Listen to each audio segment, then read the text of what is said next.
a great place to Last go. time I had 20 things I wanted to talk about. Now it's all you. All right, awesome.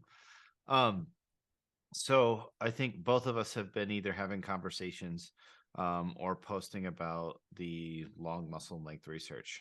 And we talked about this a little bit on the Revive podcast.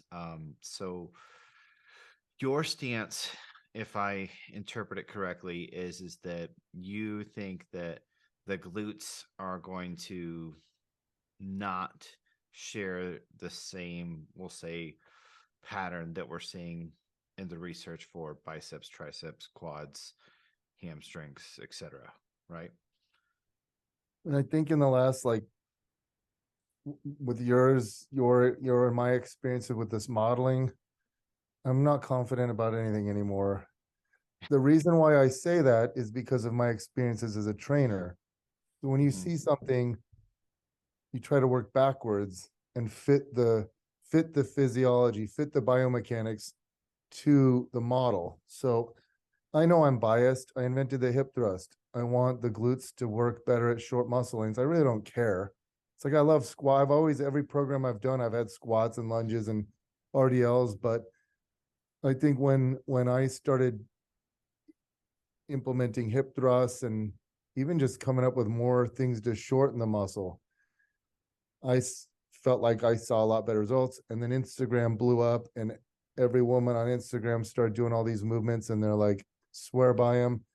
Having a client, I'm having a big event this weekend, but my client is right across from me right now. It's funny because when I met her, she's like, I think, when did we meet? 2017, 2018.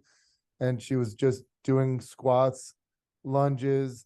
And I remember I told her, I said, Beth, start doing hip thrusts, start prioritizing hip thrusts, and start doing bands for your glutes. And she listened to everything I said. 6 months later, she's like, oh my God, look at my glutes. So I'm trying to work backwards and go, how could this be? But it's like, maybe hip thrusts do work well, but it's because they stretch you enough.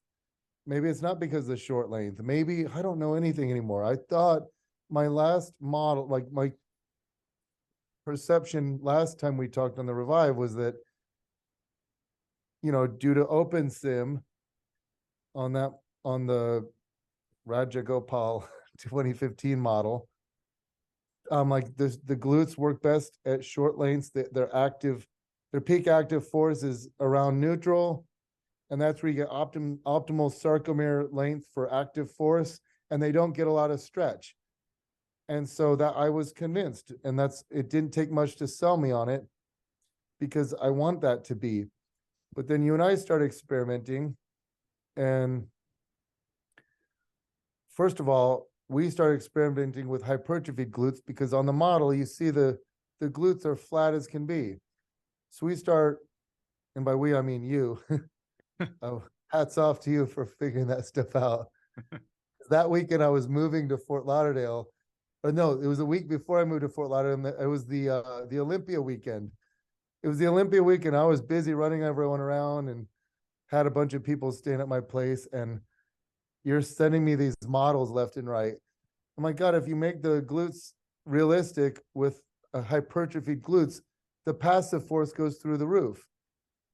And then now we look at this new model that you and I didn't see before, the Catelli 2019 model on OpenSim, and we see that the active force, they changed the tendon slack length. I mean, and now all of a sudden, active force peaks at like 40 degrees hip flexion. Yeah, it's close And to now you have 45 even or less something. now you have even less passive force. So now I don't know. I thought it was more rigorous. They based it on physiological properties. And now I kind of think the muscle modeling is, suspect, because it's based on, like, I think the Catelli model, they wanted to make it fit deep hip flexion, so they had to make some sacrifices. And I don't know, what are your thoughts? I think the anatomical, I think like the wrapping on the Catelli model was better, which is Yeah. basically what it allowed it to have a little bit more hip flexion, right? You got an extra 20 degrees of hip flexion, or technically it's like 18 and some change. I think that's good. I honestly don't know enough on like them changing the tendon slack and how the algorithm accounts for that with all of the other variables. Like that's out of my wheelhouse for, understanding, well, was that the appropriate adjustment to do or whatnot. My biggest criticism of kind of that is that, from what I could read in the study, they only measured one part of the glute, but they adjusted all of the glute divisions. Um, Yeah. and I mean, my takeaway from this experience of like kind of digging into OpenSim is not incredibly dissimilar to when I tried to look at these things forever ago, which is that, there's a lot that like you just knowing what you know, like working with real humans and understanding biomechanics, that as soon as you look at it, you're like, well, that's not how that works. It should look like this and that or whatever. And so, you know, I think when we look at like fiber force, because that fiber force is, and same thing for when we're looking at moment, right? Because the moment calculation is based off of the fiber force. And so if we can't trust the fiber force, then Fiber we force can't and the trust moment the arm, right. moment Right. calculations, right? And these moment calculations are based off of cadaver proportions of, these muscles and estimated isometric force or whatnot. And so it's like, okay, I think the value that maybe we can get from this is just looking at how muscle length changes in different positions, provided that the model looks anatomically correct when we position it. Um, and, you know, maybe looking at the moment arms themselves. But I don't think looking at the moments or looking at the fiber force data in this, like I'm not confident in any of that information. Like I've looked at a bunch of plots. Like I actually, um, I plotted net hip extension using all of the hip extensors, and there was like almost no moment in the lengthened position, like when you include everything, the adductors, the hamstrings, etc. Basically, like you wouldn't, according to this model, you shouldn't be able to come out of a bottom of a squat or a deadlift or anything based off of the, like I'm like, okay, there's clearly a huge deficit in how this is calculating those forces. And I think part of that is there's just a ton of confounding variables, and the other part is, from what I've been able to do, like the wrapping and the stuff like that, you pretty much can't make it work for the full range of motion. So I think the researchers are having to come up with a compromise that allows them to get to more, which is why I started basically building a model that would just work for, maybe it works for 45 or 90 degrees of range of motion. So that, well, hey, at least we could look at this and then we could compare different degrees of abduction or adduction or something That's right. You in the had two lengthened models. position. You made a model that worked for end range and a model that worked for, yeah, that's right. Yep. Because that's the only way that I could get the models to stay anatomically correct when you went into those positions. But it's like, it's funny because you go into this field, and that was my whole point with making this exercise efficiency guide back in the day. Because I think if you look at the industry, Kaz, like I started out in this, before you. I got popular in 2009. That's when I started writing. But I loved EMG. And unknowingly, I would just post about EMG all the time. So would Brad Schoenfeld, and we did all these studies and experiments, and everyone just thought, oh, EMG means muscle growth. Mm-hmm. But I know it's not perfect. I know there's errors. It's like the industry went full swing this way. EMG means muscle growth, and then it was really Andrew Vygotsky, my former intern, who's a genius. He starts pointing out, no, there's a lot of flaws with EMG. And then the industry swung completely in the direction. I remember I saw the other day this argument from some guys, on some page, and they're like, you know, the one guy's a PhD and he's got a smart following, and they said, I think EMG is completely worthless. And I'm like, I've used EMG. You can take like 10-pound dumbbell, 20-pound, it goes up. It's like, Mm-hmm. it's not useless, but when you go delve into EMG, you delve into the force plate, you delve into the isokinetic dynamometers, you delve into ultrasound, you delve into musculoskeletal modeling, and you realize it's all flawed. Everything has their flaws and limitations as to how it can guide exercise. And then you say, okay, let's not use models. Let's talk about feelings, what people feel and sensations, and there's flaws with that. So ideally we'd have, but even like people are like, we need hypertrophy studies. Well, how the hell do you know? You know, even the ones that we talk about with the long length research. All right, there's that Kubo squat paper, and they went to a certain level of knee flexion. Well, you can be upright. Why didn't they go by hip flexion? You know what I mean? Yeah, they should have calculated both for sure. Both, right? Yeah. Because you can stay upright and just move your knees forward and achieve a certain amount of knee bend. You don't feel your glutes. But if you do low bar and kind of lean in and kind of sit back, you can feel your glutes doing like a half squat. You won't feel it at all doing like a high bar, letting your knees go forward. Even the leg curl study, the seated versus lying leg curl. I don't know. What if they just used a crappy? I've been on amazing lying leg curl machines and crappy ones. I've been on amazing seated leg curl machines and crappy ones. And I've been in, with lying leg curl machines, there's ones that get you that get you pretty flexed. You're not laying flat. And if you kind of, I know people say not to do this, but if we're trying to lengthen the muscle, you should anterior pelvic tilt. Theoretically, you're lengthening the muscle, but you might get to a certain level of hip flexion with the bend in the machine, the lying leg curl machine, and your anterior pelvic tilt. And then if you're in a seated leg curl and your posterior pelvic tilted and leaning and not leaning back all the way, and then the thing doesn't come up all the way and get you in a stretch, there's a lot of variables. That I would take a good lying leg curl machine over a crappy seated leg curl machine. But again, there's one study. We don't know exactly. I wish there were videos with the studies, because I've seen some. I remember back in the day, Andrew Vygotsky and I we were looking at a certain paper that was published, and we went and looked at the researcher's Instagram, and she had posted a video of the form they used, and it said like it was like 6 months back, and it was like last day of testing, and it was not the form that they mentioned in the paper. And some researchers are not practitioners, and you can't just assume. There's flaws with everything.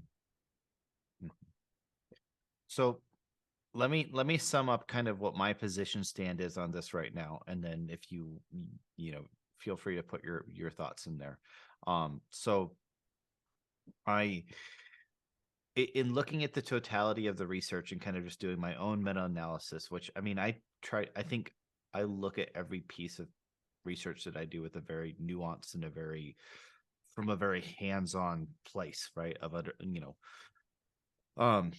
and I think right now, what I would both mechanistically and with the applied research is, it seems that it would make sense that all muscles are going to have some sort of lengthened benefit, but it's not going to be like this lengthened or bust. It's going to be this continuum of like having to have a decent amount of tension in either the lengthened half or the lengthened third. And I think the latest research we have on how Titan is working, how basically it's functioning much more actively. Like we talk about active and passive, but I mean, Titan is really active, right? The calcium comes in, and that's basically what makes it clamp down. So it is directly proportionate to the amount of, activation of the muscle. And I think when you combine that with the fact that we have asymmetry within the muscle, we can even have asymmetry within a single sarcomere, where one side can be more active tension and one side could be more passive. From a pure mechanical, like an engineering look at that, and like, well, it would make a lot of sense that as this tissue started getting more onto the length and perspective, it would be able to use more of those mechanisms and just be able to create a little bit more mechanical tension without having to be at like a terminal length. And I think this is why we don't see a parallel between the sarcomere data and the applied research. We see like, if we just look at the sarcomere data, you might look at the biceps and be like, well, the biceps shouldn't, benefit from lengthened, based work. Their plateau is here and they don't really get on the descending limb, etc. And you can look at this with a lot of stuff. And I don't think that model transfers very well to in vivo whole muscle. I think in vivo and whole muscle, if I'm looking at this from kind of my engineering brain, and then I'm taking in the data, like, so, for example, the quad study, the quad that benefited the most from the lengthened partials was the rec fem. And you were in a shortened, like it's in a seated leg extension, right? So that one had a greater difference from the lengthened to the shortened partials.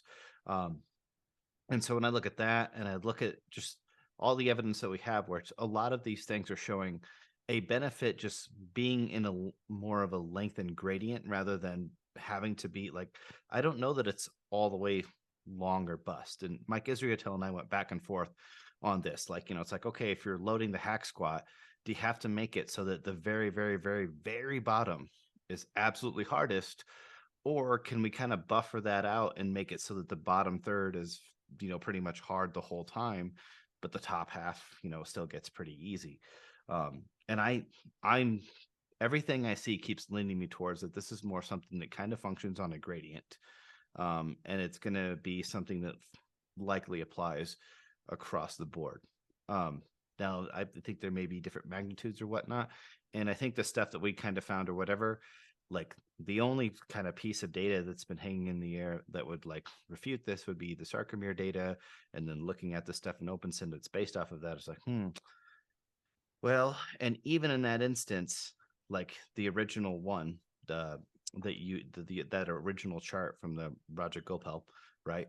Peak total tension was still passive, right? And then as soon as we actually improved the wrapping so that the muscles weren't like going over the ischium and through the pelvis, that passive tension went up. Like not even the Peak hypertrophy tension was glute still model, active. Peak right? tension was still active until you hypertrophied the fibers, right? And then Yeah, passed well, through the roof.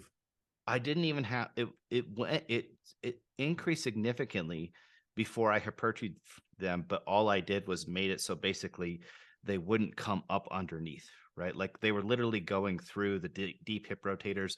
The sacral glute literally went up over the ischium and through. Like the muscle jumped up and Yeah. when it went inside, right? That'd be a heck of a set right there, right?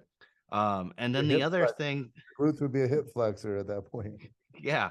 And then the other thing that was going on is in their model, because of the way they had the wrap, is that as you get into deep hip flexion, the middle division of the glutes would like jump out to the side, right? Yeah. Which is why I think, we saw some like weird data with the moments and stuff like that, So anyway, back on the short versus long muscle lengths, I think that on a per set basis, we're going to continue to see the research lean towards lengthened exercises being better on a per set basis. But I'm not throwing out the short position from, like, if we look at that quad study that I just referenced, right? They did the leg extension, the partials. Doing the lengthened and short partials actually was better for hypertrophy in the rec fem, I believe, at the 60% measurement, and in the lateralis, I think at the 40% measurement. And it was overall the better performer for strength in that study. And I think that we're going to see that. I think that when we're looking at this lengthened stuff, is that there's probably a point of diminishing returns where that goose is kind of cooked, meaning you've kind of stumbled on this in application that like, look, you can only tolerate so much volume of squats and lunges or whatever. But that may not be the end of the amount of stimulus that you could input into the system.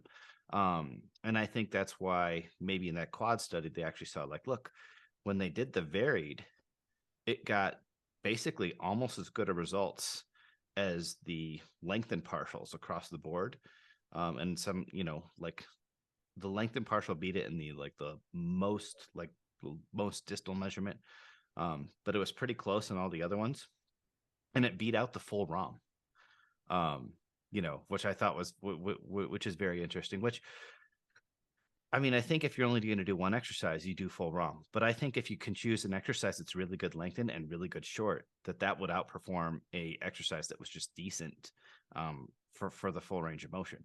Um, that's kind of what I'm looking. That's kind of my hypothesis based off of looking at the internal components of how Titan's functioning, how the calcium's coming in, and how that's affecting fatigue mechanisms and the ability to continue to stimulate later in a workout and stuff like that. That okay, there's going to be a certain amount of volume of that we can tolerate, but I do believe on a per set basis that stuff is going to be better.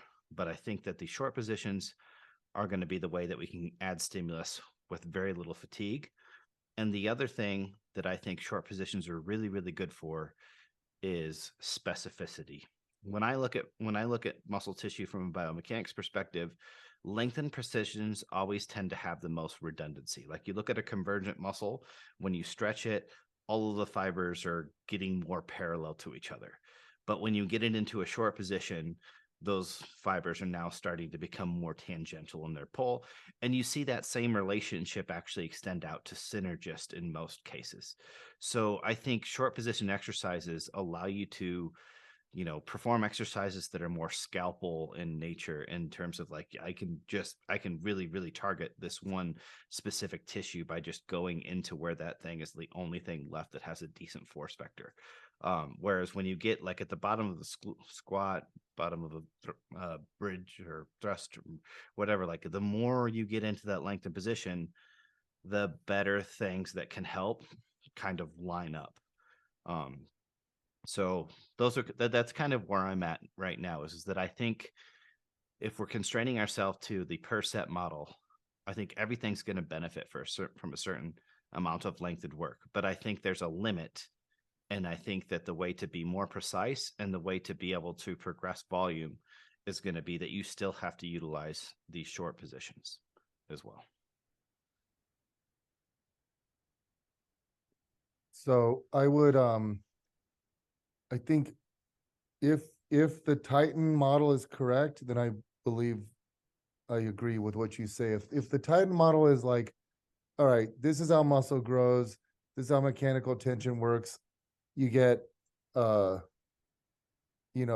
activated, some of the Titan, binds to actin.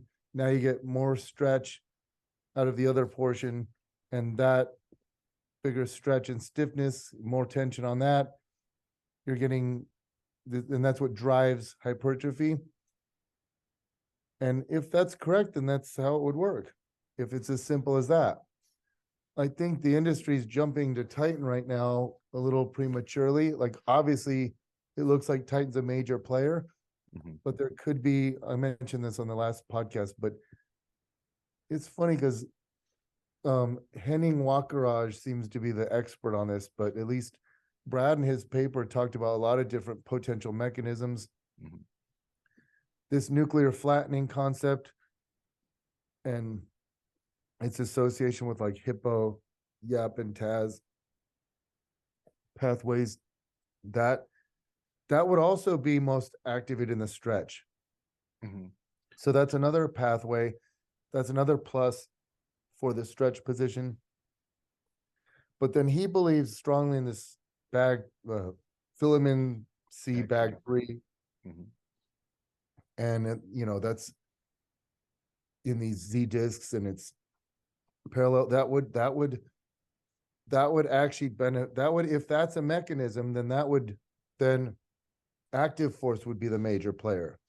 But what I see is I see Titan still amplifying the active force, like the potential active force that be like I don't if the mechanism for Titan is this calcium based clamping onto actin, then it seems that active force is kind of Titan dependent, and like peak active force would be somewhat Titan dependent still. So to me it's like, okay, you're going to be way stronger with Titan. Yeah. Right. Well, maybe they're redundant. Maybe they're that's what I'm thinking. Or maybe they're additive. And if they're additive, then that fits our perceptual model way better, that you should do both. And I just can't envision like bodybuilders have been doing it wrong this whole time, and they really should have only been doing biceps curls in a, because theoretically, if you were really trying to just get the most tension in the stretch, you'd take the most lengthened position of every exercise and then apply resistance perpendicular, like in a curl, you'd be in the bottom of an incline curl, and then you'd put the tension, you'd probably brace your arm, and like we need new machines that are cable, braced your arm in that position and just do, but it would be an ascending strength curve. Like it'd be really hard at the bottom, and then super easy at the top, because the cable path it's like doing lateral raises. You'd want it perpendicular at hand height.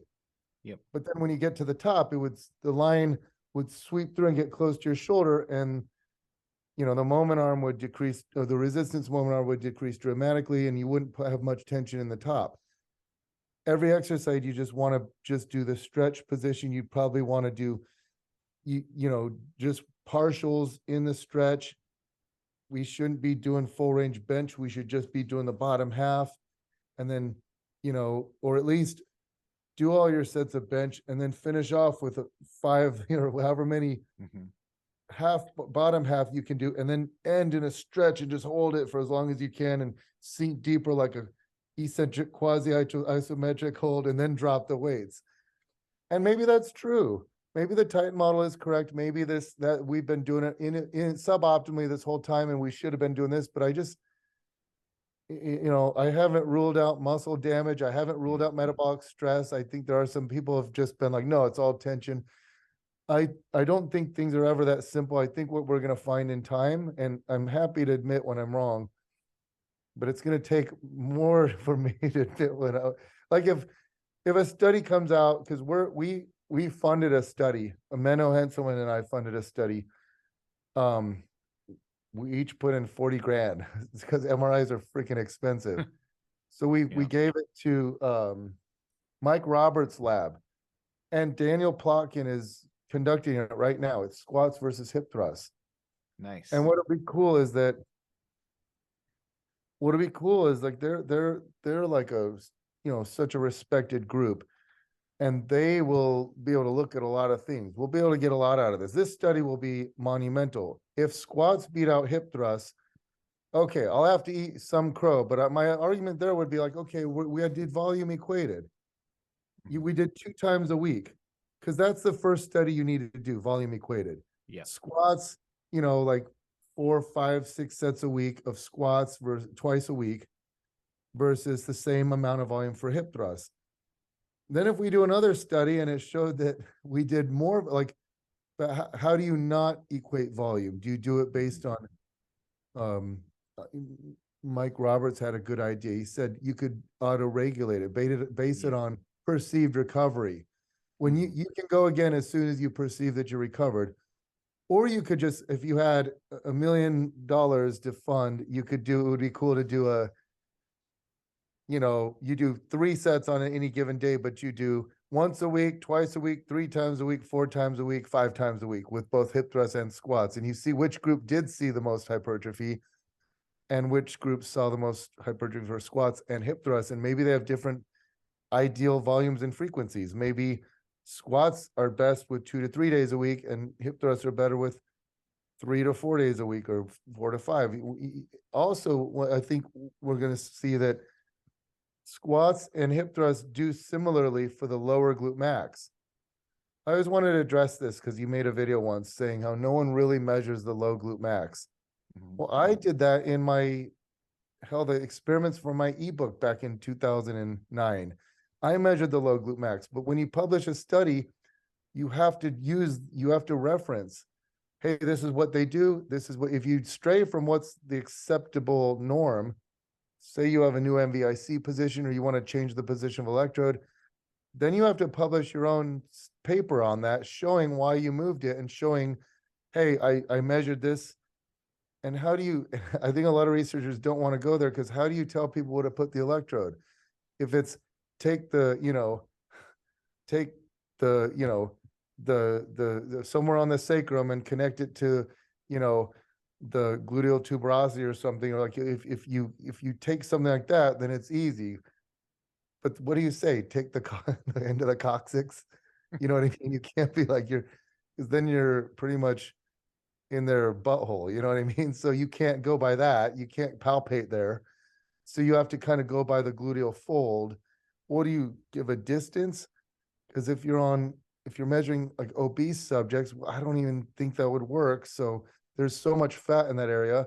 And Yeah. I don't know how you'd, so it's like a tough task. So if you use gluteal fold and put it like, you know, 2 or 3 centimeters above that, I don't know. You've measured low glute max. Mhm. But what I think we're gonna find is for the as you call it, the coccygeal glute fibers, they're gonna see the same amount of growth or very similar with squats versus hip thrust. But then you move upwards to the,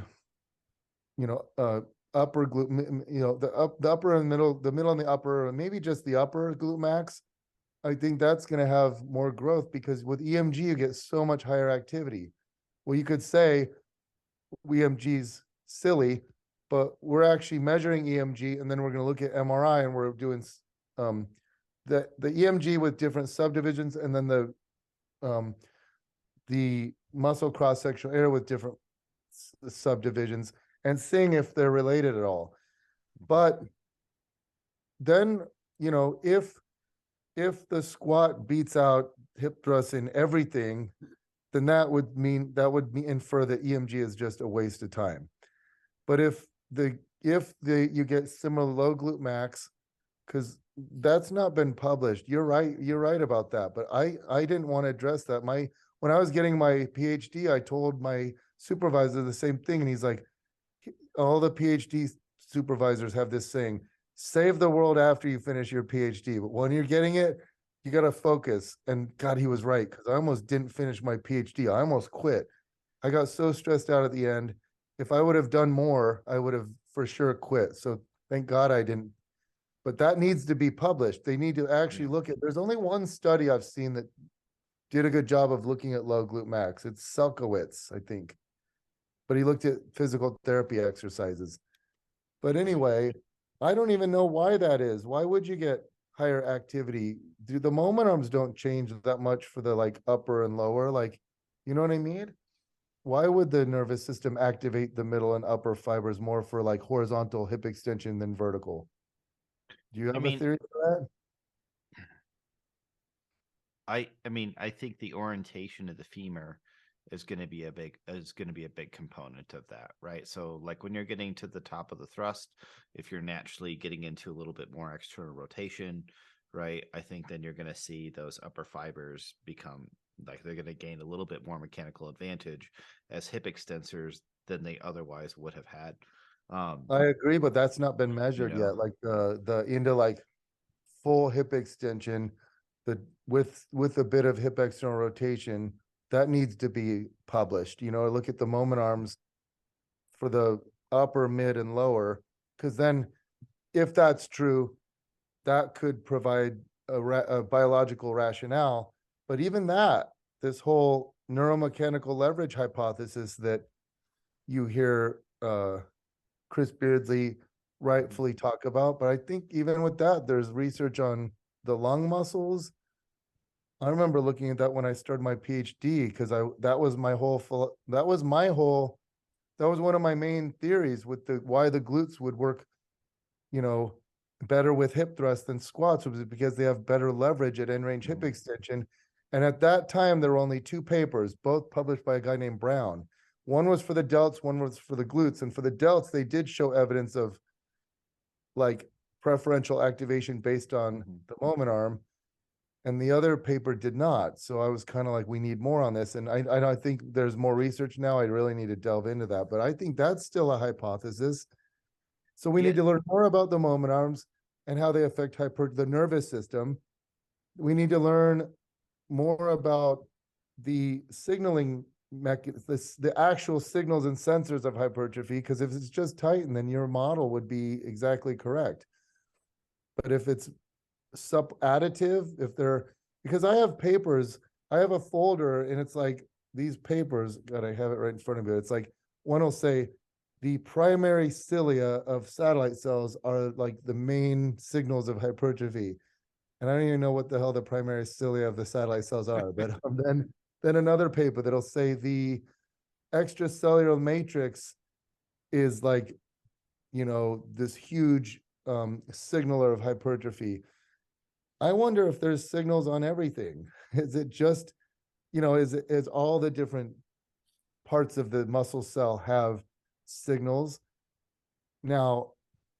And then we need to basically, we need to learn about the force angle curves of muscle or length tension relationship and see, does that really affect hypertrophy? And then we need to get we don't have a good one on the glute max. I know there's one paper by, I think, Libra that shows its resting sarcomere length, but I think you can take the moment arm but I don't know. As we've seen, a lot of these models and stuff are based on cadavers. Have you ever looked at a cadaver and dissected, in like anatomy, physiology? They're flat as can be. They're dehydrated, they're old. The glutes are completely flat. There's a lot of issues with doing the resting sarcomere length in cadavers as well, right? Yeah. So it's like at this point, I don't know what to think. Yeah. But I think in the next 5 years, I think what we're going to see now is this period of time where everyone's all about the long length partials because it's new and exciting. And everyone's going to be like, quit doing full range, don't do short range partials. Don't do any exercise in the short position. Yeah. Just do exercise in the lengthened position and just do partials because it's exciting. Or like make sure all you do is stretch stuff. And then whenever something gets too popular, like what I was talking about, EMG, the countermeasures come in and people start conducting studies to pick it apart. And I think in like 10 years, it'll settle more. And what you say will show, yes, we need different exercise because they work different subdivisions of the muscle. They work maybe not just subdivisions, but maybe they build some of the tissues that maybe for like uniform, like across the length of the muscle, maybe variety in I guess you'd call like the force angle curve is a good thing with regards to muscular development. And also what you mentioned before, which is a very intriguing topic, because I agree with you on that hack squat. I remember the best I ever did on my hack squat in Glute Lab was 5 plates on each side. I suck at squats, but I'm pretty good at, I have little skinny legs. I have my whole life. I work them so hard, but I did 10 reps with 10 total plates. That's not the steep, like the old school Cybex or the steeper ones. It's maybe it's 45 degrees. I don't know. It's not the steep one, but I did 10 plates for 10 reps. But yeah, when I go to actual failure, like especially with lighter weight, it's like weird. You can just like keep going and then you can be sore for like 5 days straight where you're hobbling around. Obviously, you build up tolerance to it with the repeated bout effect. But my point is, if I do pure band tension, if I wrap a monster band, I like rig it up. I put a hex bar below my foot platform and then just attach the bands. If I do a monster and like a average band, I can get 10 reps. But I'm not sore I'm sore for 1 day. I'm sore for 5 days with just a straight weight. So I think a blend of it for recovery purposes, where you do either banded or reverse banded. But it's like, okay, there's on a set per set basis, I agree. For most muscles, at least every muscle measured so far, pretty much, it's been like calves, hams, quads, biceps, triceps, but it would benefit more on a set per set basis from lengthened. But maybe you can handle, maybe it's like, what if people are willing to do whatever for maximum muscle growth, and you can handle a lot more volume with this shortened position, because not just handle, but you don't have to spend, if that Damas paper is legit, then you don't have to waste so much protein reserves on the recovery, repairing of tissue. It's just straight hypertrophy. But I don't know anything anymore. I'm not confident about anything. I've got curiosity. I'm excited to see what the future holds. Has it changed my training much? A That was the little, question I was going to ask. yeah. A little like I'm now like I used to be all because I like the late lying leg curl. And I never liked the sea leg curl. Now I've been doing more sea leg curls with me and my clients. Now I'm trying to do, you and I both posted a video of the four-way hip extension machine doing the hitting the for the glute medius, The multi-hip. Yeah. the multi-hip machine. Mhm. That's an awesome exercise. But I'm trying to come up with more, but it's still, it's like I've always done lengthened position exercises. I've always included them, and since I was, and I always believed back in the 2000s, early 2000s, we all believed lengthened to be best and full range was still best. But then I kind of started this short movement craze with the glutes, at least. But I could be wrong. I'm open to being wrong. I'm open to being wrong about a lot of things. I'm open to being wrong about glutes having their peak active tension in the at neutral, and them not having a lot of passive tension in the stretch. I want that to be modeled. I would love to be confident with like using like real human. I would like the data to be driven by something that applies to us more, like a hypertrophied subject. Mhm. I'm open-minded to having my whole concept. Like right now, I'm open-minded to muscle damage not mattering for hypertrophy, metabolic stress not mattering. But right now, I'm not convinced it's that simple. Like I think cell swelling could drive hypertrophy through tension as well, but maybe it's not enough. Maybe the pump isn't enough intracellular swelling or whatever. But I'm open-minded to a lot of things, but I just want more research to emerge. I'm open-minded to long length being better for glutes, but I could see for low glute max, I just can't see it for, because you can palpate people and you're like, it doesn't, but I'm open to being wrong about everything. I just want more research, and I want it, I'm not going to, a good scientist doesn't switch and do a 180 based on one study. You want a few, but if a few come out, I'm happy to fund them. I'm happy to, I was talking to um Jeremy Ethier, and he's like, we should Mhm. all pitch in, and like all of us guys should pitch in and then crowd fund it too. Like we'll, maybe we match what the people put in. What studies do you want to see next? It was a good idea. What, because there's so many topics, and I brought up a lot of these topics when I became popular, but you brought up a lot of them when you became popular. And I'm so curious for every muscle. Are converging chest presses machines better than straight bar for, actually half this stuff I've heard from your underlings. I don't always hear them from you, but anyway, I assume it comes from you. But converging makes sense. I'm curious, Mhm. um, half this stuff, or chest supported rows far superior than bent over rows. I agree when someone's limited, but I can, I've deadlifted 605 for 5. I only do bent over rows with 225 to 275. So I don't feel like I'm limited, but still you might be wasting energy stabilizing. It makes sense. The theory makes sense. Yeah. Let's put it to the test. All the theories you've come up with for delts for every muscle, I would love to see, front raises. When I see your stuff, I go to the gym and play around with it. I go like this, I go like this. It makes more sense to go this way more. But, it's like, I'd like to put it to the test. I still think pecs benefit from having elbows out a little more. You say, but it's like, I remember doing a But it's paper not, on, it's not, it's not, it's not in like that. No, it's, oh, I don't yeah, think I'm out. I don't think this, yeah, it looked like I was, yeah, no, 45. Yeah. The blur yeah, got me there, yeah. but like, and I think for there we're going to show different, because when I go elbow like a guillotine press, I feel it my upper, but I don't. You would more. So with our modeling, the most transverse motion is the clavicular pec. Right. and then the other one. So like if you were going to say I which hear it. one's I the think most it gets, abducted, it I would think be it the gets glute. translated by like three, like the telephone game, and then three people down. It's this works best for every fiber in the pec, Yeah.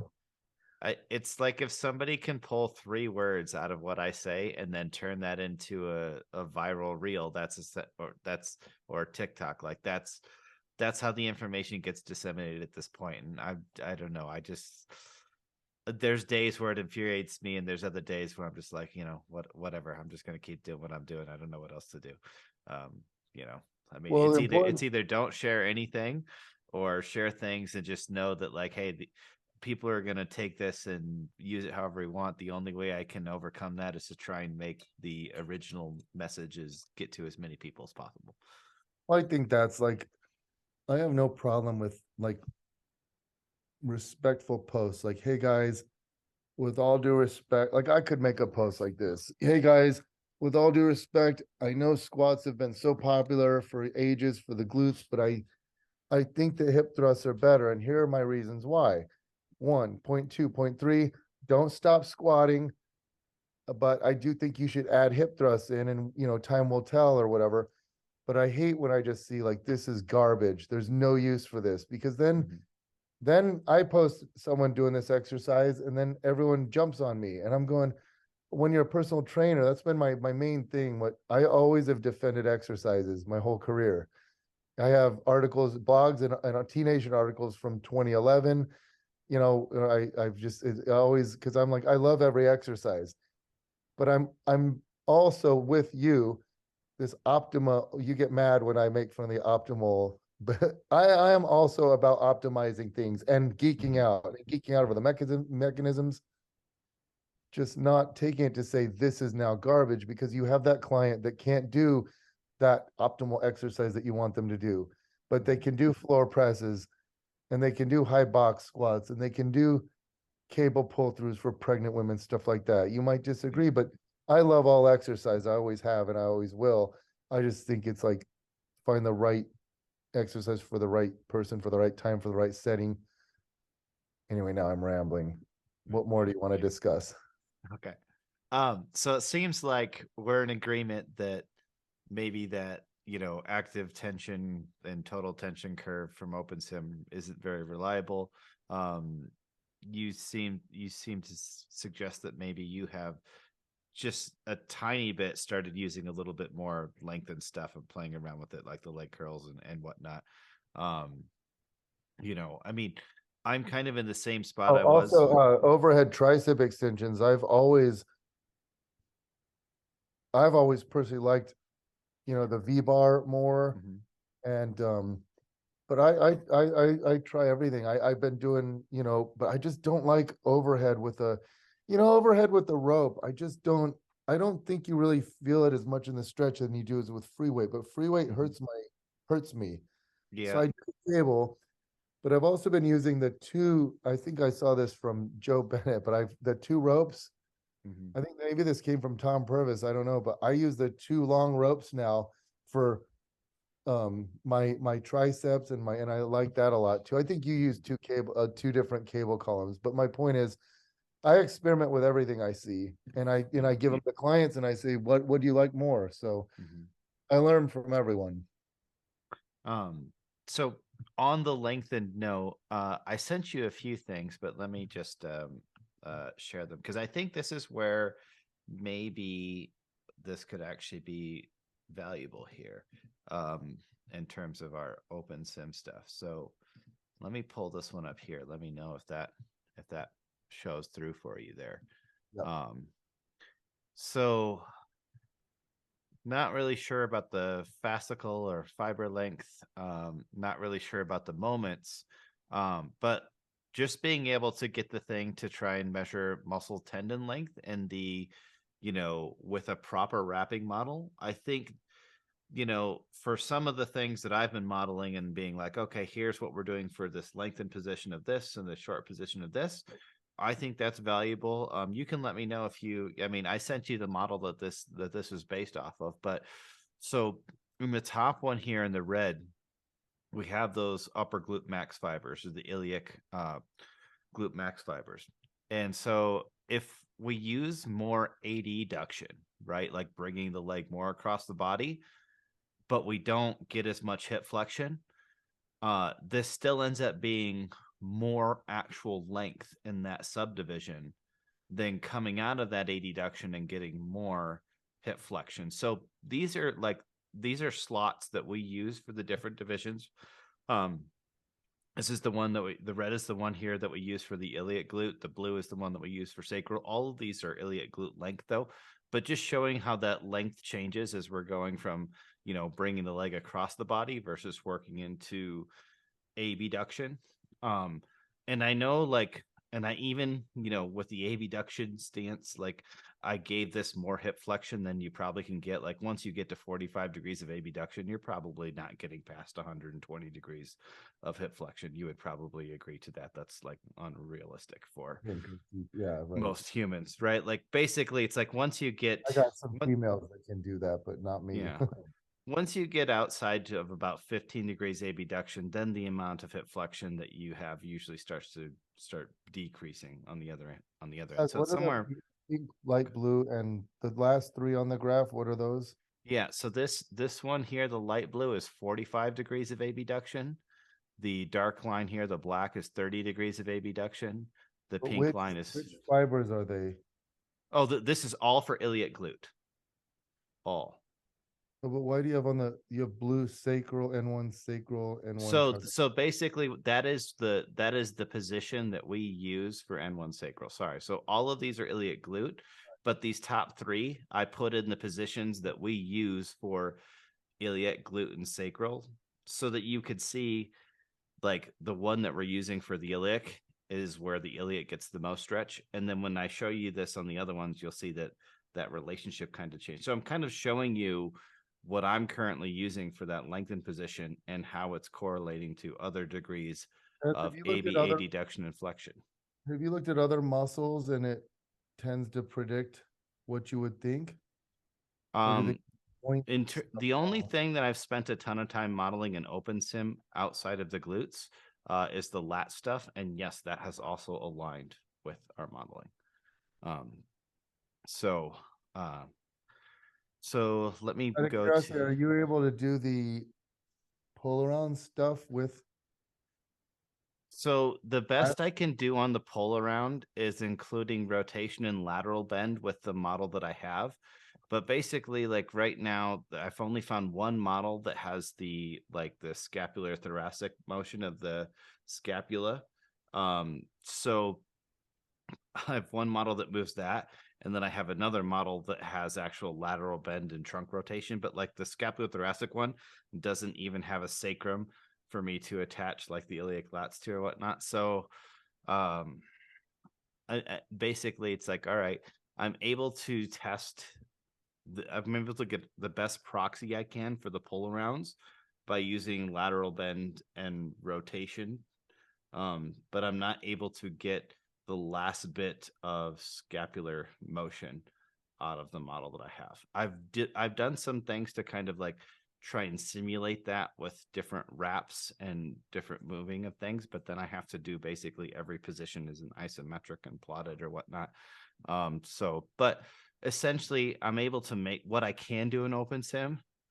I'm able to make that match what I'm getting in my, we'll say, more manual modeling methods, where I'm just kind of like calculating this stuff out using basically our live subjects, skeletons, and then using the different anatomy apps to kind of look at things.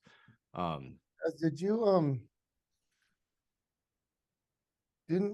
don't you get more stretch with the hip? You said external rotated and adducted, right? Yes. And deep hip flexion. Yeah, because there'll be in theory you'd want an internal rotation, but you can't really. Then you run your femur your the terminology gets a little bit iffy because we're thinking it's external rotation relative to the sagittal plane is what the leg's in, but in terms of the hip socket, it's maximal internal rotation. But visually to us looking at it, the ankle is going to be going towards midline. But once you get into hip flexion, right? If you don't externally rotate relative to sagittal plane, then you can't get more flexion, right? Because you need to use the neck of the femur to turn, which then allows it to move in the plane of the psoas and stretch the glute a little bit more. But in that instance, that you can't internally rotate anymore. You would impinge the hip. So you are at the maximum amount of internal rotation, but visibly in the sagittal plane, we would look at the leg and say that looks externally rotated. So there's a big limitation with the terms we use when we start looking at these positions where the relative amount of those things is changing, because the amount of internal rotation available is disappearing faster than you're externally rotating, if that makes sense. So you are in your maximum available internal rotation, but visibly the leg looks like it's externally rotated relative to sagittal plane. So we really got to get together at some point in time physically, because then this stuff will be like much, much easier. So what you're saying is you do like open sim for the purpose of looking at like where you can get the muscle longest, where you can get it shortest. I think, well, this is definitely not it's not the fastest way to do it, because I have to, for each of these positions, I have to make sure the model stays anatomically correct when I get there. But I think in terms of me being able to sit here and have a discussion with you in a way that you can be confident in what I'm telling you, this is a valid tool, because you understand how it works. You've seen the model physically, and so when I plot this, you can be like, okay, that makes sense, or he's full of crap, or whatever, right? Versus me just trying to describe these actions to you, right? Then that's a little bit more of a challenge. Well, it's like, so I totally, there's one, I wanted to tell you about this experiment that I did. So I want to publish it. And I basically, and I want you to experiment with this too, but it's kind of like a hard thing to do. So this is what, because I remember having this, I go back and forth with Andrew Vygotsky sometimes, and he's like, well, what can this tell us that functional anatomy can't? My big thing about just looking at functional anatomy, because that's your main thing, we can't just assume that the nervous system behaves the way that we would predict. It depends on how good our predictions are, I would say. But I think having the EMG lets us know that our predictions are not very good sometimes. Well, so this might be a huge, this might be a big deal, or it might not mean anything for hypertrophy. But basically, what I did was I had 13 of my girls get down on the bottom of a squat. I could have had them do it on the Smith machine, but I knew people would go with the Smith machine, so I had a barbell. But it's the same thing, because think about it, the bar's not moving. I get them in their maximum amount of hip, as deep as they can go without rounding too much, From there, I load the bar up with too much weight. They can't actually do it. And then they go up as fast, like as hard as they can. Come on, go, go, go, go. And they push up on the bar. So they're doing hip extension in deep hip flexion. Then without moving, I put my foam bench right against their legs. Okay. So like right here. And then I put 100-pound plate on each side. And then I go push out in deep hip flexion, push out as hard as you can. In that deep hip flex position, push out as hard as you can.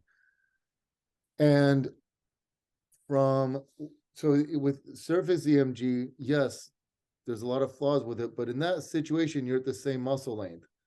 You're in the same position. But with glute medius, upper glute max, middle glute max, and lower glute max, no matter, whether it's, whichever iliac, sacral, coccygeal, I only measured middle glute medius. But anyway, with each of those, you're getting like 2 to 3 times higher with abduction than you are with hip extension. And it could be some, I would love to see if you can replicate it. Mhm. I'd love to see other people replicate it too, because I if that's think true, then there's some. Now, this doesn't mean that like squats suck and you should Mhm. just do abduction, because that you need at the end of the day you need hypertrophy studies. But if so, that's interesting. Why would the glutes activate higher in deep hip flexion? Why would they activate the glutes higher in abduction than extension? well, in this instance here, right? Like this iliac glute that I had on here, right? Um, and I put these. I mean, I can send these to you if you want, but so, um, in terms of the motion of these different divisions. I didn't do this for the glute med. I figured we'd focus on the glute max today, and then if I can do some more work on the modeling for glute med, then maybe we can have a whole different discussion. I've That's never just even looked at glute med. all Yeah, I'd glute have med to look stuff. at it too. Yeah. But it's a pain in the butt because there's not much for wrapping options in there, so I'm having to finagle how can I basically steal cylinders from other part of the body and bring them over there. Like, yeah, I'm totally hacking OpenSim in some way, shape, or form. Um, but if we look I at bet the you to diff, guess that you're the only person who's ever done that. yeah, I wonder. so I'm kind of like a part of me is kind of actually afraid because the trend is like, everybody tries to copy, what I do and stuff or whatever. So now I'm gonna create a trend of where every influencer is trying to fucking, get on Their OpenSim and own just open make their sim. make Yeah. their own little model Hey, thing. Um, look at when I do this. Yeah. yeah, right. And it's just like you have no idea what they did to it. Um, so iliac glute max. So if we just look at the total amount of abduction and extension relative that these go through, right? From what I've modeled the most short and the most lengthened position, right? Is the iliac glute max is going through about 45 degrees of abduction and 120 degrees of hip extension, going from its most short position, which is going to be that adduction across the body, and about 110 degrees hip flexion, into extension, which would be, somewhere around 15, 20 degrees, depending on the person, and about 30 degrees of abduction would be fully short position. Those probably seem like rational numbers to you, I hope. So it's about a 3-to-1 ratio of extension to abduction. And then we go to the sacral glutes. And for what I have, it basically switches to about like, well, the sacral glutes, they come up in a little bit more, don't go as cross force. And same thing, they don't abduct as much as out. They extend just like a fraction more or whatever. So it's about 25 degrees of total abduction, 140 degrees of hip extension. So it's about like a 5.5 to 1. And then the coccygeal glutes do little to no abduction and about 165 degrees of extension. So if we're looking at that seated abduction position, you would have the iliac glute in probably its best possible place where it would be driving some of that, like it would be driving the majority of its abduction component Yeah, you've in that always in said that that for instance, right? iliac. Yeah, You've always said that for iliac, but I'm finding iliac, that yeah, for like for the other ones as sacral well, and coccygeal. right? So But okay, here's some theories real quick. It could be mhm, because it all connects so much of it. I remember talking to an anatomy professor, and he's like, the textbooks say that 70% of the um, attachments of the glute max are onto fascia, but I think it's more like 85%. The point being, it's so much of it attaches to fascia. Maybe you just get a net effect. You can't really isolate those divisions the way you think because so much of it pulls on fascia. And you get this.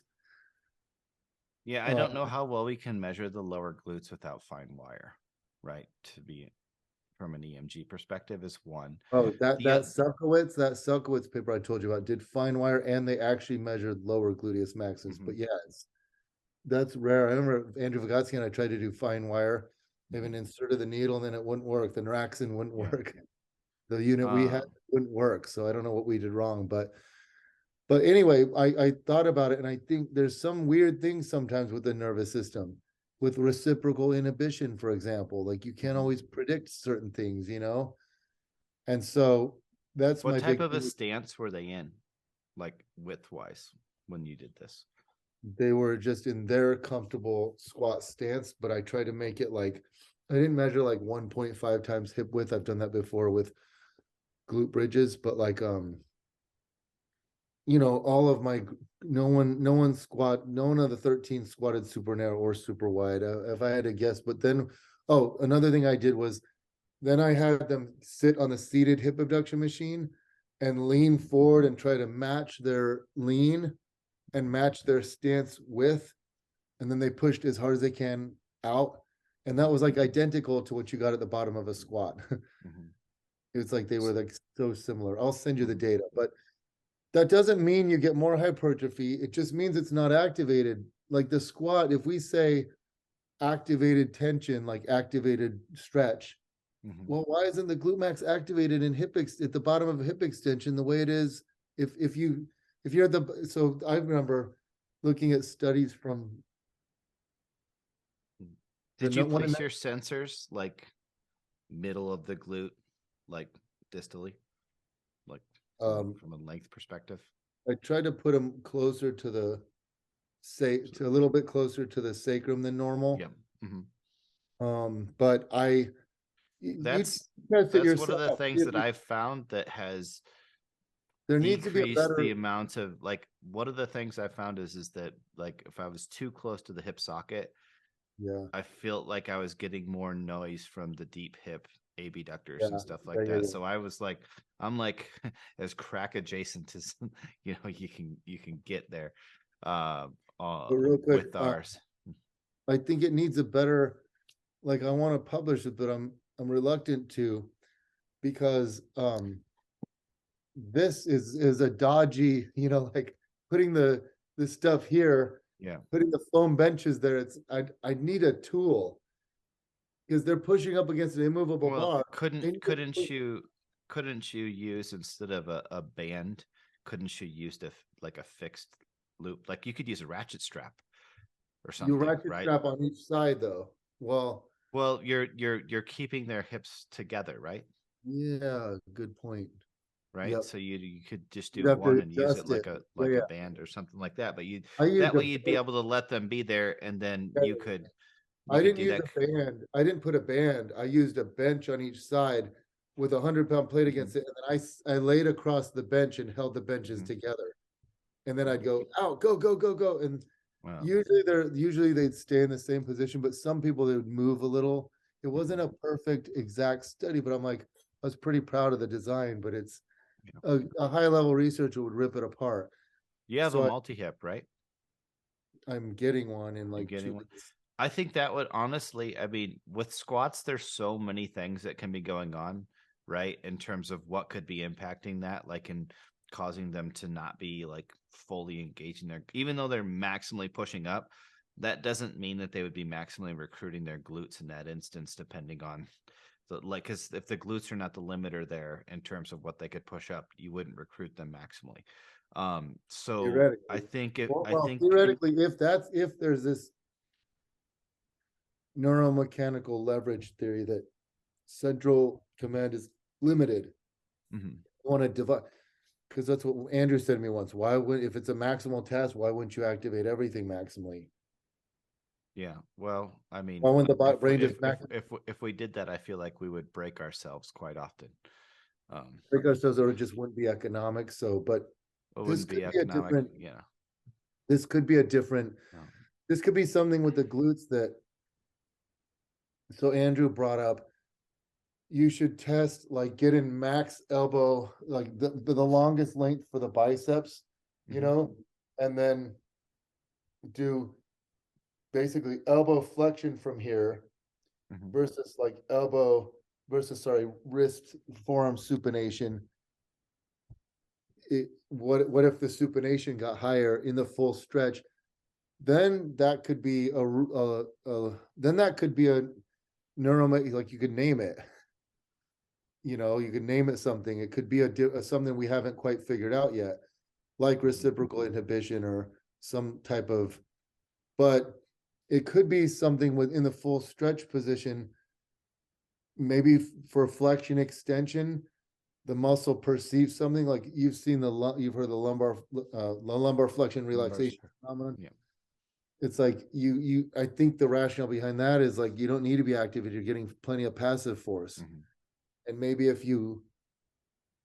it's a protective Yeah. thing too, because if activated, you'd have too much Yeah. compression. I don't know, but I think if you could do your experiment, but either do it at a leg press or a multi hip, that would probably be better than the squat, right? Like, sure. um, I Because mean, those will one let you, you, I don't, the reason why I wanted to do squat versus, because I also did seated abduction, but yeah, I do agree, like the squat, it's also the bars up here. It's Mhm. more, so you need to do it with multiple things, but the way things work, you have your first study and then your second, your third, but Yeah, it is an I would interesting, start with as few joints as possible, though.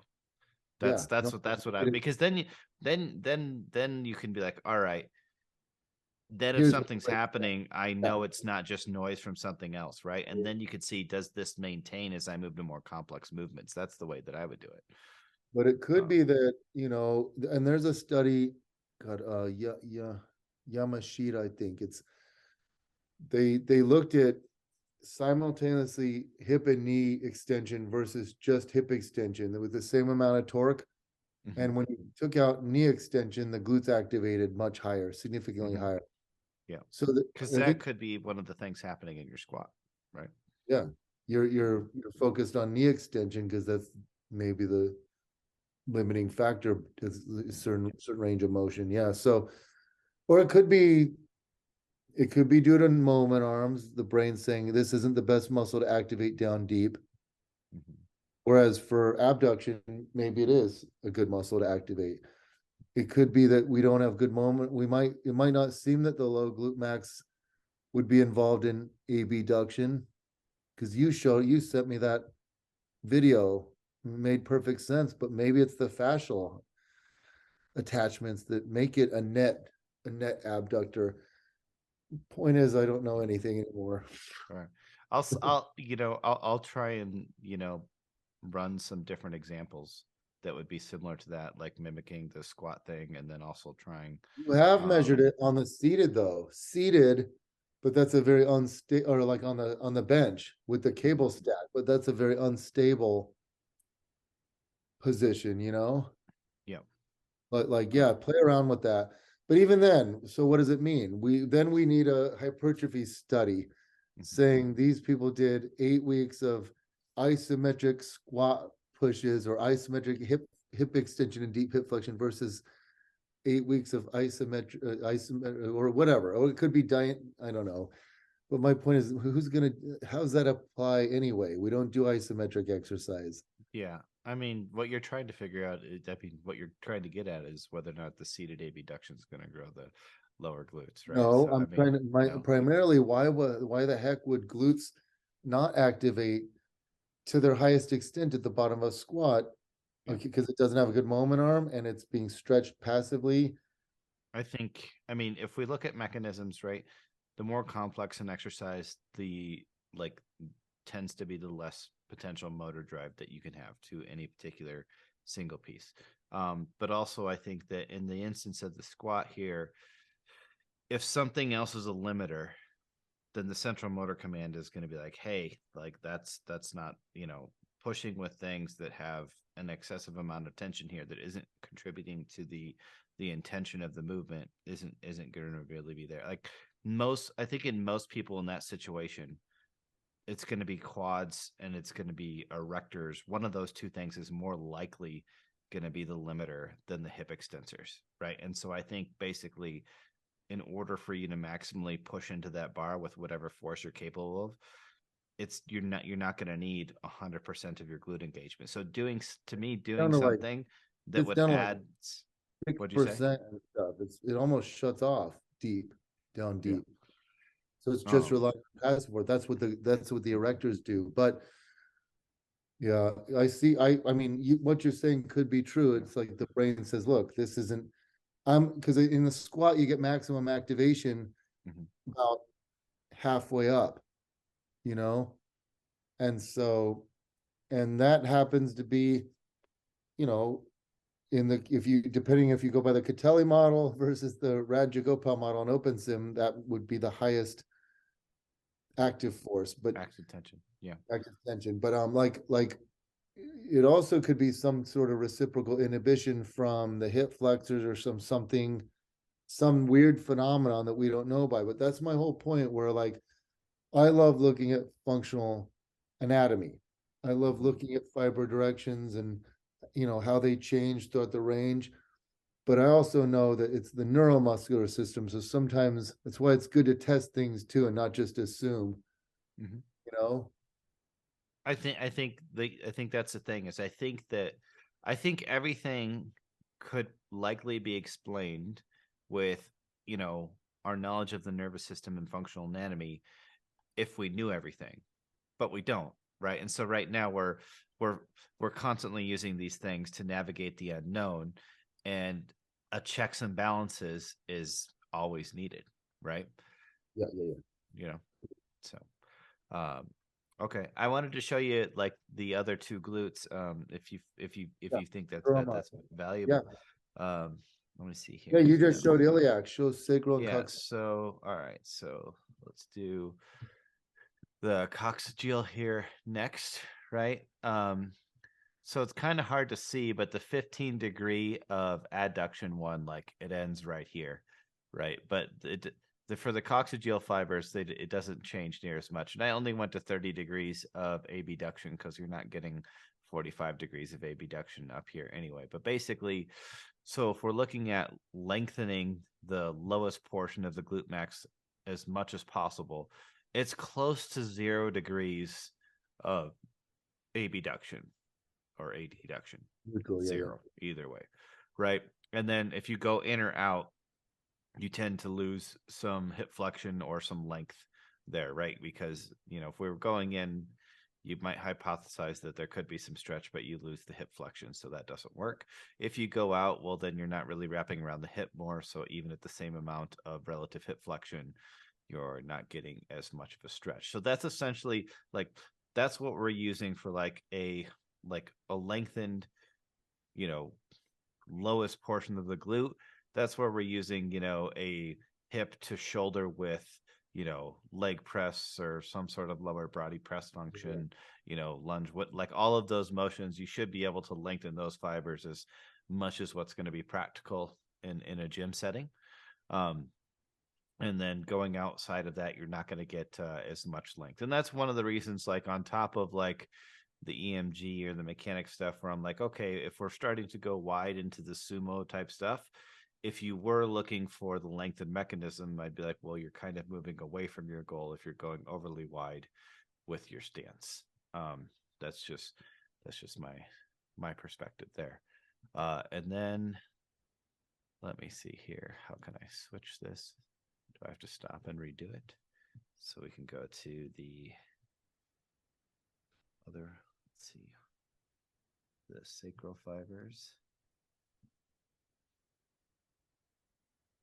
All right. There we go. And you should see the sacral fibers now, right? And so the sacral fibers, what we've found is it's somewhere in between. And this is just based off of us testing subjects and finding these slots of like where we tend to like basically get these, joint slots. Is tends to be, around 7 degrees of adduction. So that's what I tested. And that seemed to actually work for the middle portion of the glute max as well. It's like, okay, if we're going like that. So basically, if we're looking at this in summary, is that for the iliac glutes or the upper glute max, you're going to use the most amount of adduction and the least amount of flexion. So in our model, it's about 15 degrees of adduction and about 110 degrees of hip flexion to get the most stretch out of those. And then you'd come out of that adduction, so that's only about 7%. And then you'd be able to flex even more, right? And that's going to be like where you can get those sacral glutes stretched the most. And then once you go to about 0 degrees, maybe you could get by with 5 to 7 degrees abduction. I don't know for sure, but somewhere around hip width or just a hair outside is likely where you're going to get the most length in the absolute lowest portion of the glute max. So if if you were going to chase that long muscle length theory, those are the places, or the, those are the positions that I'd be looking to train for the glute In the max. different So subdivisions, right? Yep. okay.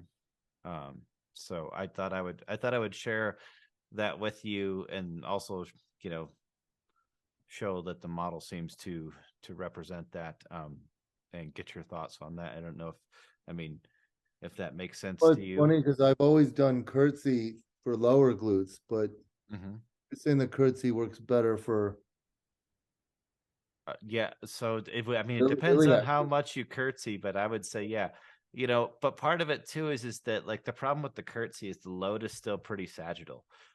So I don't know if you've paid attention to what we do for, like, you've seen the glute med kickback. So our iliac glute kickback is just a less aggressive version of that, where you're still coming up into hip flexion and adduction, and then you're kicking back and in kind of an abduction angle. So that's I essentially was like, thinking the other day, Kaz, with the glute med kickback. uh, Um, if you could do one exercise for the glutes based on the path of motion theory, if there's you just had to do one, just one that would for probably be the best all of the ex. glutes. Yeah, the glute It would med it kickback. would probably no, I would say it would probably be this iliac position, right? I would say it's probably that, because If if you I'm for thinking the one whole exercise for glutes, glutes, the whole. the whole thing, yeah, I would probably shoot for this iliac one, right? Because it's got abduction, it's got extension. I think the But pure glute so which, med, oh wait, you're saying you do the different kick? It'll be a kickback at a different. it's very, very similar, but it would just be a little bit more extensiony, right? Yeah.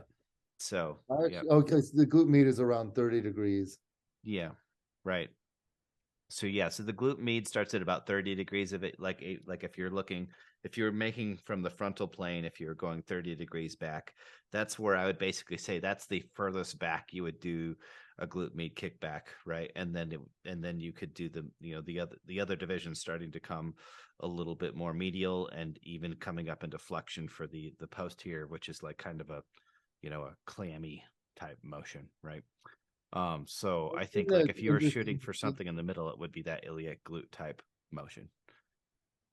So like, so Kaz, what you're showing is that abduction always reduces the stretch in all three subdivisions. Well, yeah, Abduction is the stretch. yeah. That's why you're Abduction gonna, beyond 0 degrees right. reduces the stretch. Yes. But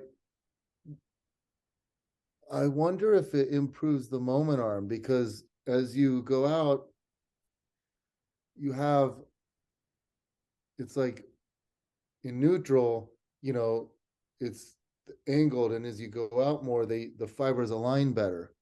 If you were doing, like, if you were trying to move the leg posterior in like a Doing sagittal like a plane. yeah, you'd be doing like a sweeping kickback type.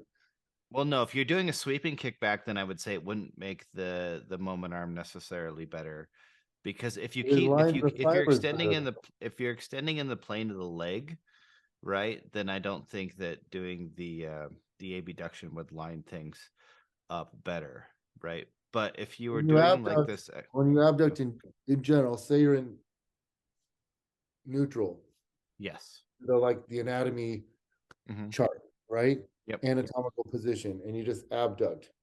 Yes. Those glute fibers will now be more parallel with the thigh, with the femur. So more of the force will be directed.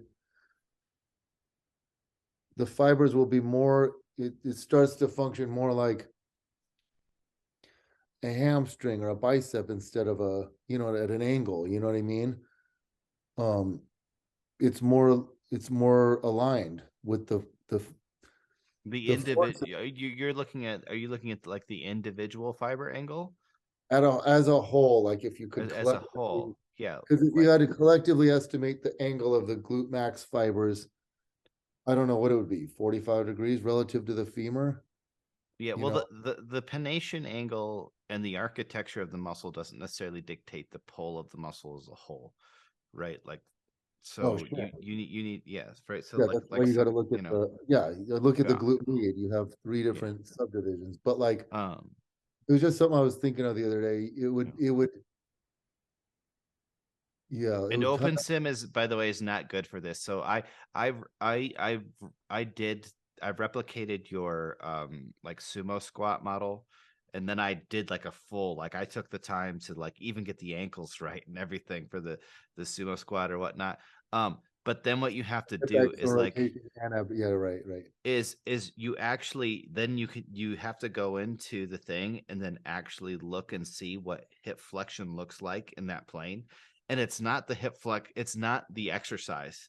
So when you're plotting that, it's not plotting the moments that would be used in the exercise. It's doing this weird like corkscrew thing, like because it's hip flexing in the, like in the sagittal plane, not in the plane of the leg Yeah, when yeah, you right. put it in there. So it's like, wait a second, that like those are not the moments that would correlate to the exercise.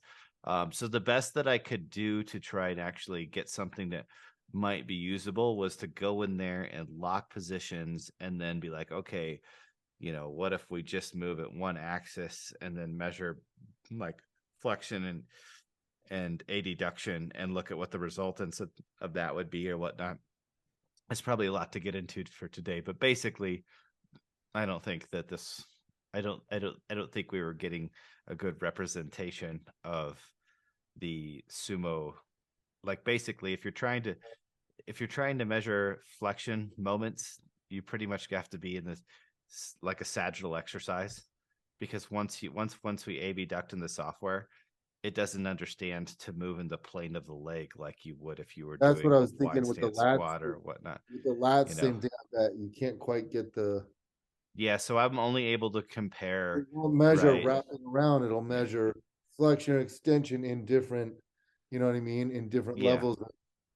So I didn't even bother trying to calculate moments, for the lats for this stuff or whatever, right? I just mainly used it to figure out, are these lengthened positions, is am I able to get the same results in open sim in terms of what's more of a stretch for these different divisions and what's more of a short.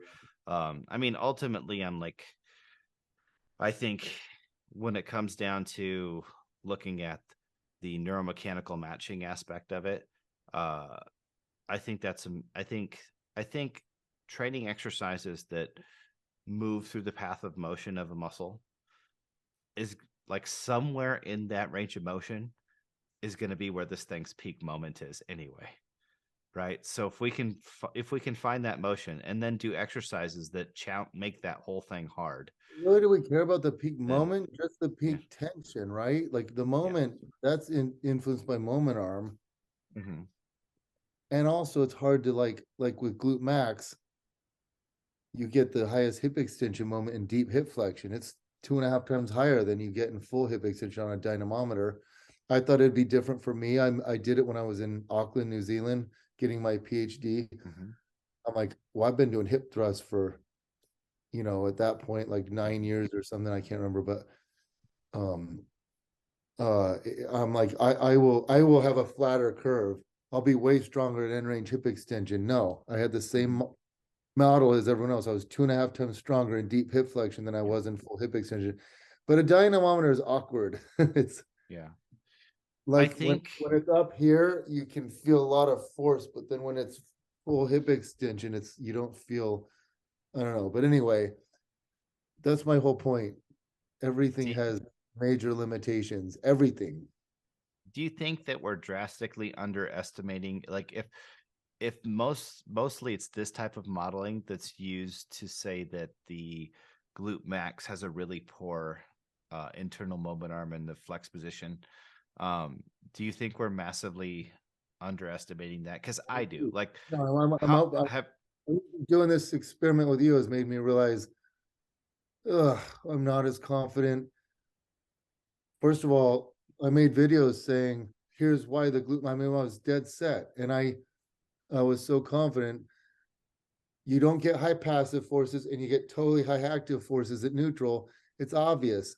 And it's like, so now you have the moment arm at neutral and you've got the active force peaking at neutral and the passive force not peaking. To me, it's a slam dunk. That's why the hip thrust is you're going to grow your glutes way better in a hip thrust than you will. But Kaz, I think you and I are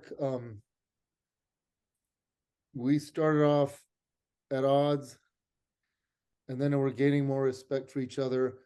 But you know, as the research goes on, hopefully we change. I'm open. I've changed my mind on a lot of things in this industry. I found this flyer that I gave to my clients in 2006, and it was like, want big arms, squat and deadlift. You get Yeah. you release so much testosterone and growth hormone when you squat deadlift. This is going to make all your muscles bigger.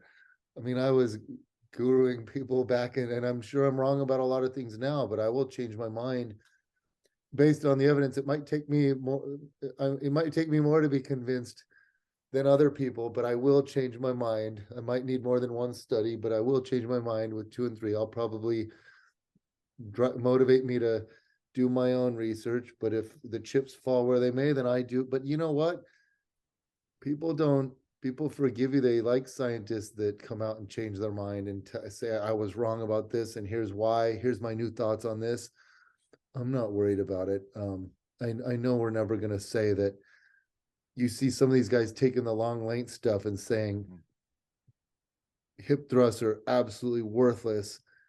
Just do, well, that's what people did do before 2006 or before 2009 when I published. That's what everyone did do. They did squats and lunges and RDLs or whatever, stiff legs, and you know, glutes improved since then. So doing abduction helps. Doing horizontal hip extension helps. It's additive.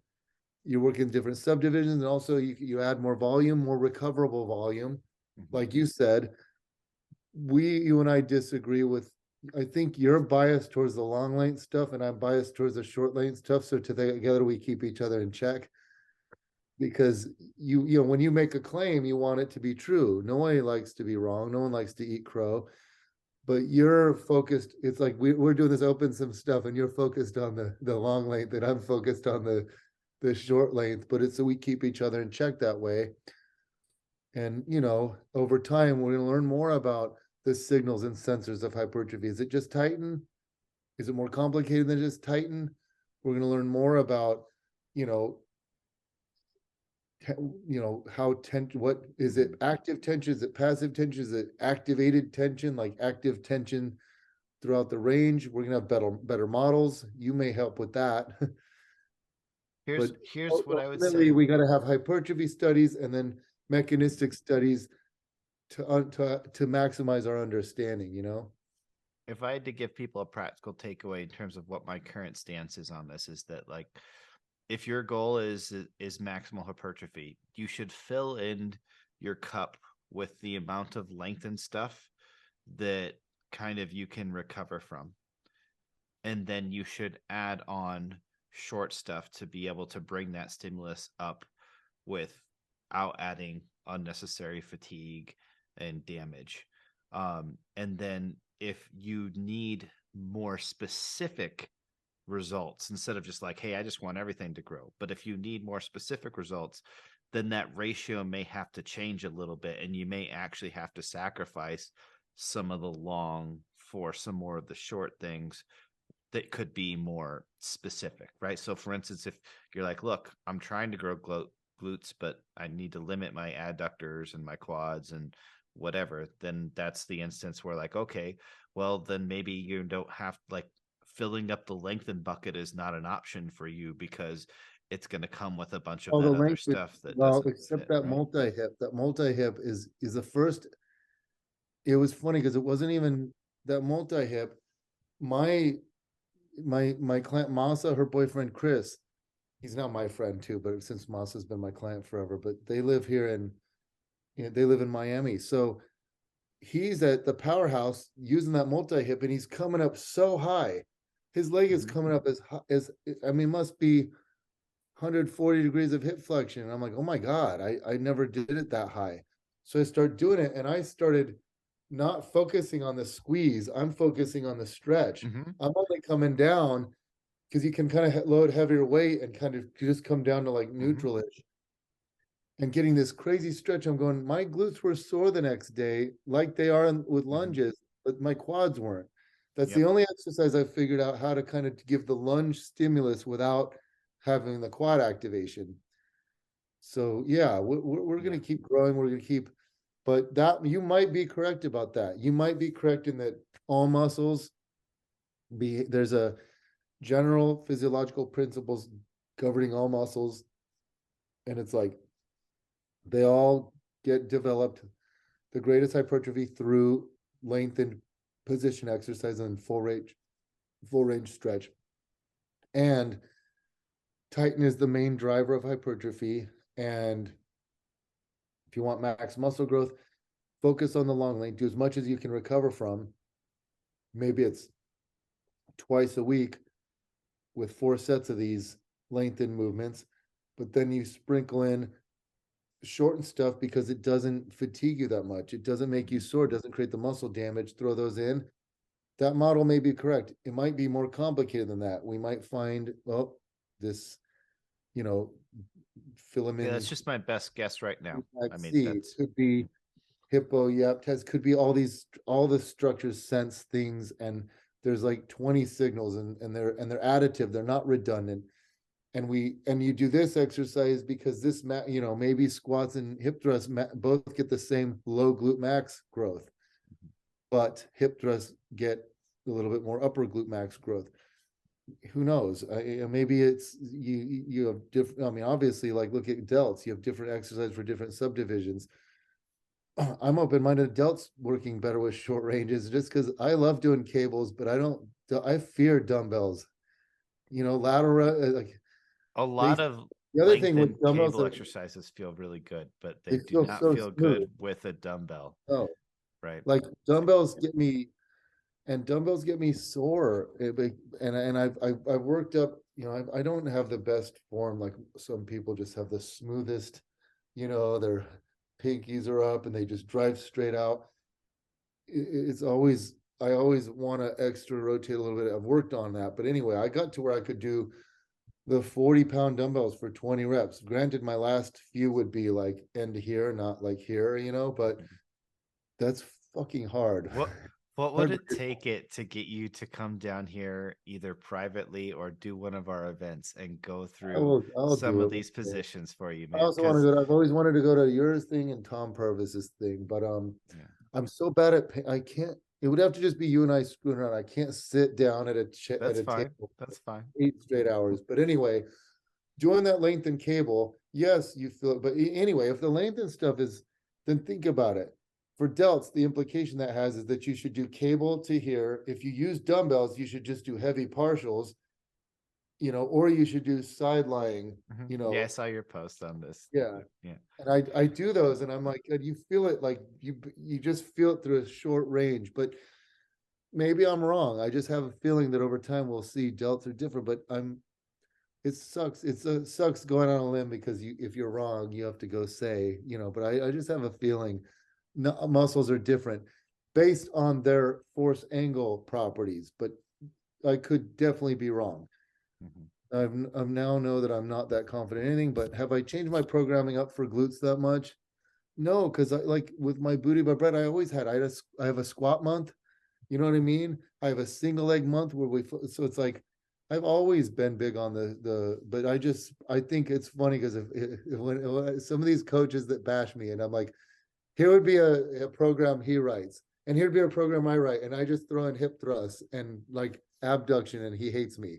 Like, and I do this. I've always done the same. Like, I've always done the big basics and everything, but yeah, I think I've liked what I've seen lately. Kaz, you seem to be more like striving for. When you came onto the scene, I just think I was like that. My first teenager article was so cocky, I'm embarrassed of it. Dispelling the glute myth, it's embarrassing. But I wanted to be like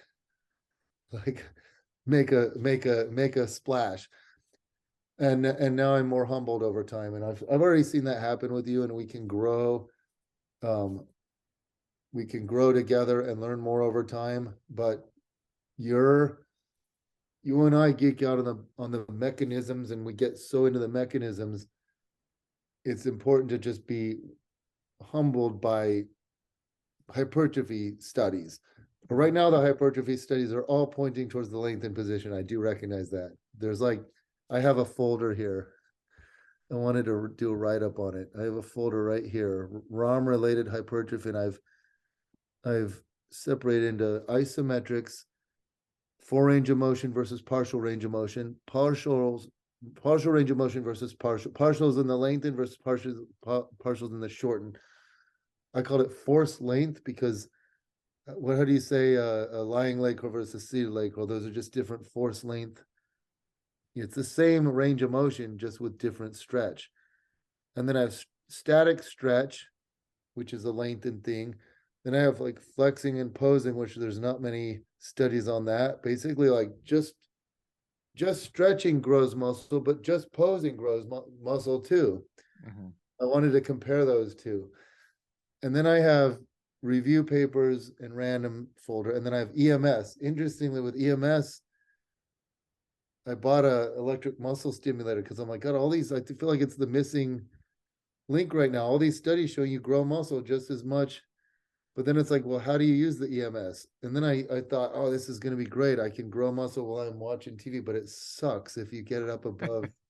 It's like unbearable. I'm trying to grow my quads. I put on my quads and it's like, oh, so I've already ditched it to the side because I don't want to use it. But there They're was one, significantly less painful if you're in a longer muscle length, they FYI. are, you're right. Yeah, right. So And like, I don't know. Like I've got theories about why that might be, but that's also interesting, isn't it? well, I have a cool paper showing that it was on the quads, but from a shortened versus a lengthened position, there were different results. But anyway, all the research is leading towards longer length. I'm waiting to see if glutes are the same.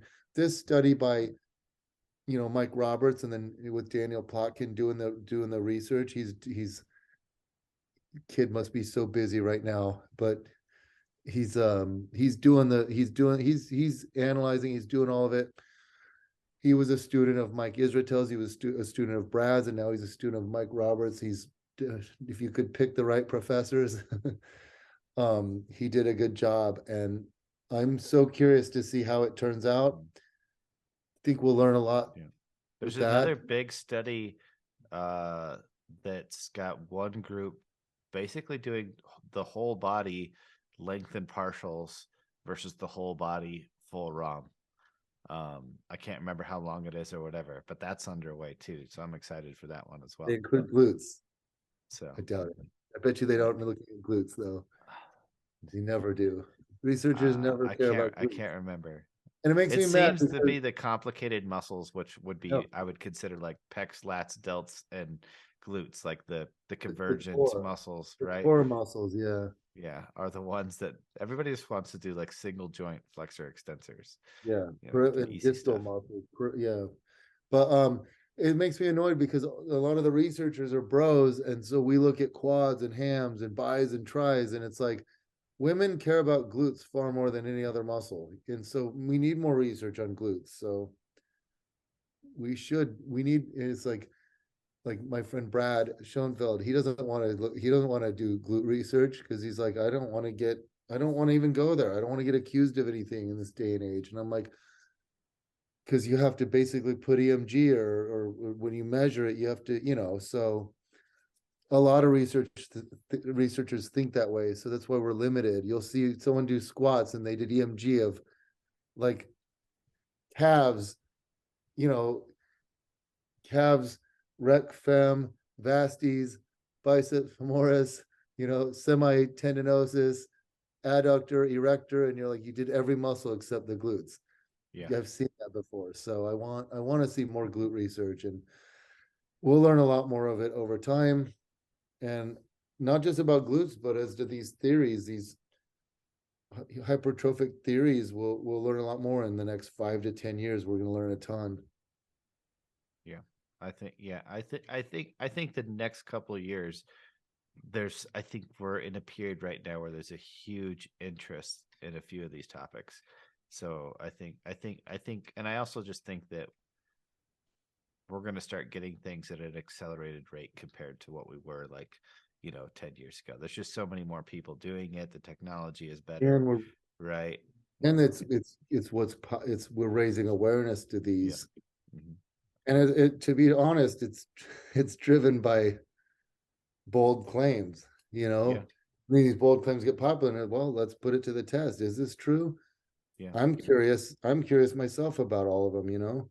Yeah, the lab in Tampa is doing a study on our pull down versus the frontal plane pull in, Oh, right? really? Yeah. So I EMG guess or ultrasound? they're gonna do EMG and then they're also doing a cell swelling measurement. So Oh, it's an really? acute Yeah, yeah. they're trying to Ultrasound they're with muscle thickness? yeah. Yeah. Um they're trying to use cell swelling as a proxy for hypertrophy I based off mean, of that hell, if you PEC get, study from a bit ago. yeah, Yeah. if you get, I mean, I, I, I would say that's good evidence. Hmm. The higher EMG and more muscle swelling, how could it Yeah. not? Yeah, that's cool. But yeah, we need tons of that stuff. Hmm. Yeah. So, all right, I won't keep you anymore, but we should do this Agreed. again. I mean, We should. there's plenty of things to talk about. I'd love to get into like some of the 45-degree hip extension, the crunch versus the non-crunch, and some of the little like really applicable things or Oh whatnot when yeah, it's not, we can the middle of absolutely. the night or whatever, right? Yeah, we can Um, absolutely do that again. But yeah, thanks for accommodating me. I know I told you I have this starting tomorrow and the next day. I'm going to be swamped for like 4 days. So thank you for doing it. It's 1 a.m. my time. It's what is it your time? uh 11, so not as bad. Good job staying up on a Tuesday night. But yeah, thanks, Kaz. We can definitely do it again. We can talk about all those things. And a lot of it, the answer to a lot of that stuff is depends on the model you choose Mhm. to go with right now, the lengthened or like, so but yeah, there's also practical things to discuss with those different Yeah, exercises. and I I would think love to that's talk. one of the most valuable things is the Yep. practical aspects, right? Okay, So, so we'll do this again. Thanks, Kaz. all right, have a good night.